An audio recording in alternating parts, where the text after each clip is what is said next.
ગુજરાતી પરંપરાગત વાનગીઓનો સ્વાદ અનોખો અને ઉત્તમ હોય છે. આ વાનગીઓ બનાવતી વખતે કેટલાક ખાસ બાબતો ટિપ્સનું ધ્યાન રાખવાથી તેનો સ્વાદ, રંગ અને ટેક્સચર બજાર જેવો જ ઉત્તમ આવે છે. નીચે કેટલીક મહત્વપૂર્ણ ટિપ્સ આપેલી છે. ગુજરાતી દાળ. સ્વાદનું બેલેન્સ. ગુજરાતી દાળમાં ઘડપણ, ગોળ, ખટાશ, કોકમ અથવા લીંબુ અને તીખાશ મરચાંનું યોગ્ય પ્રમાણ હોવું જોઈએ. ગોળ ઉમેરવાથી દાળનો રંગ અને સ્વાદ બંને સરસ આવે છે. વઘાર. દાળ ઉકળી ગયા પછી તેમાં તલ, હિંગ, રાઈ, જીરું અને મીઠા લીમડાનો વઘાર કરવાથી સરસ સુગંધ બેસે છે. ઢોકળા અને ખમણ. ખાસ આથો. ખમણ કે ઢોકળા માટે ચણાના લોટ અથવા ચોખા દાળના મિશ્રણને પૂરતો સમય આથો લાવવા દેવો જરૂરી છે. જો ઇન્સ્ટન્ટ બનાવતા હો તો ઈનો નાખ્યા પછી મિશ્રણને બરાબર એક જ દિશામાં ફેટવું જેથી હવા ભરાય અને સ્પોન્જી બને. રસ ચાસણી. ખમણ તૈયાર થયા પછી તેના પર ખાંડ, લીંબુ પાણીનો હૂંફાળો વઘાર રેડવાથી તે અંદર સુધી રસદાર અને પોચા રહે છે. ઊંધિયું. શાકભાજીની પસંદગી. ઊંધિયામાં શિયાળાના તાજા શાકભાજી જેમ કે પાપડી, રીંગણ, તરાળું, શક્કરિયાનો ઉપયોગ કરવો. મસાલો અને તેલ. લીલા મસાલા, લીલા મરચાં, ધાણા, લસણ અને કોપરાનું મિશ્રણમાં શેકેલા શિંગદાણાનો ભૂકો નાખવાથી સ્વાદ વધી જાય છે. ઊંધિયામાં તેલનું પ્રમાણ થોડું વધુ હોય તો જ તેનો અસલી સ્વાદ આવે છે. ખાંડવી. માપનું ધ્યાન. ખાંડવી બનાવતી વખતે બેસન અને છાશનું માપ બરાબર હોવું જોઈએ. સામાન્ય રીતે 1 કપ ચણાના લોટ સામે 3 થી 4 કપ છાશ.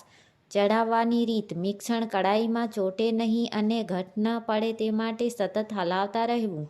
મિશ્રણ બરાબર ચડી ગયું છે કે નહીં તે તપાસવા માટે થાળી પર થોડું મિશ્રણ ફેલાવીને ઠંડુ કરી રોલ વાળી જોવું.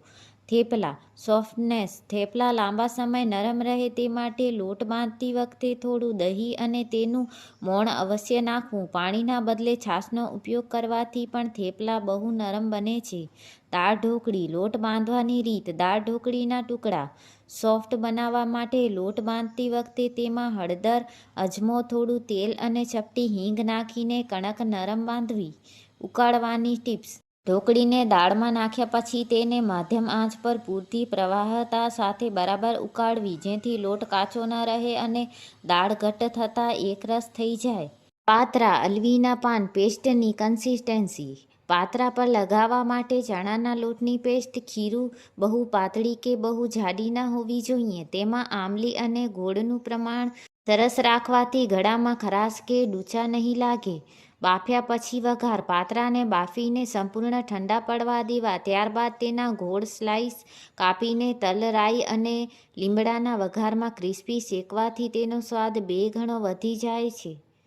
હાંડવો. આથો અને સોફ્ટનેસ. હાંડવાના ચોખા અને ચણાની દાળના મિશ્રણને આથો લાવ્યા બાદ તેમાં ઝીણી સમારેલી દૂધી કે કોબીજ ઉમેરવાથી હાંડવો અંદરથી એકદમ પોચો અને જાળીદાર બને છે. Crispy crust. હાંડવો કડાઈ કે કુકરમાં બનાવતી વખતે તળિયે તેલ અને તલ, રાઈનો પાયો સરસ કરવાનો જેથી નીચેનું પડ એકદમ ક્રિસ્પી અને બ્રાઉન બને. સુખડી.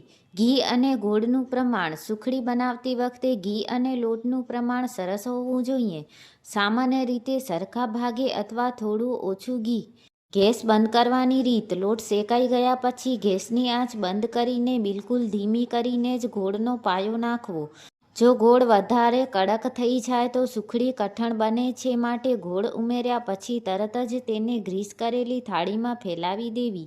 મોહનથાળ.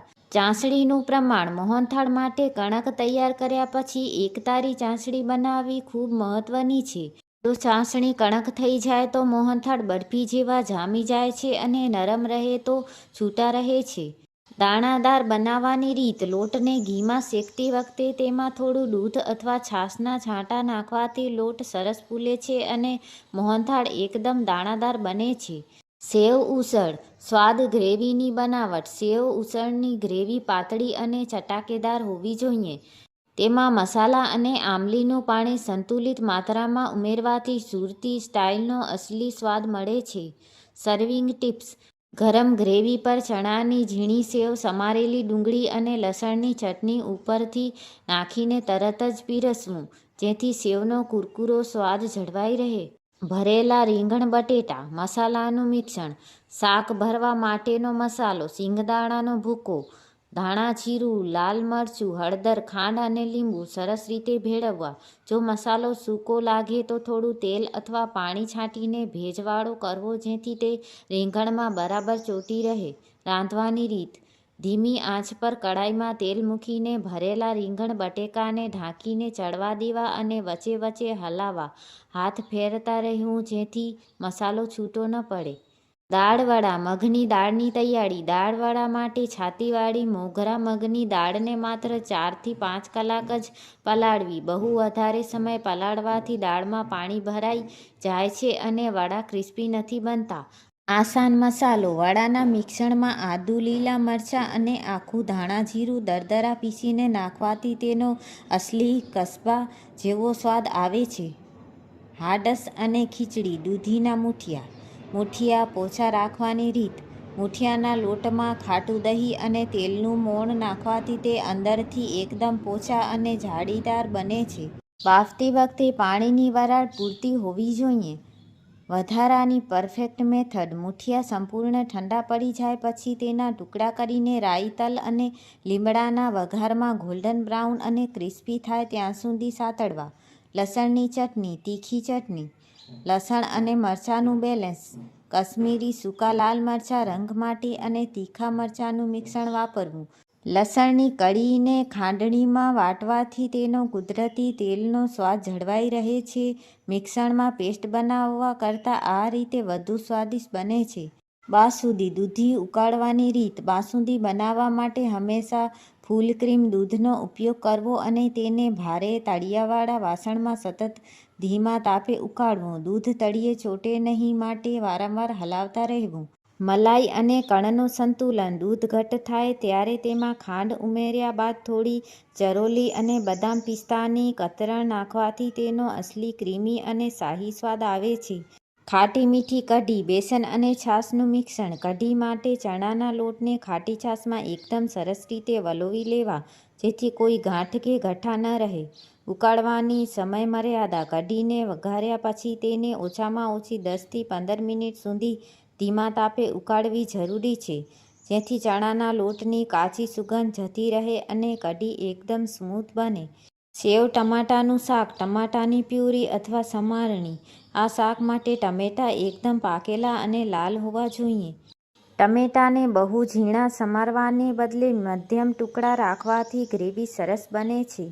સેવ ઉમેરવાની સાચી ક્ષણ: શાક બરાબર રસવાળું તૈયાર થઈ જાય પછી ગેસ બંધ કરીને જ છેલ્લે સેવ ઉમેરવી અને તરત જ ઢાંકી દેવું જેથી સેવ વધારે પોચી ન થઈ જાય અને કુરકુરી રહે.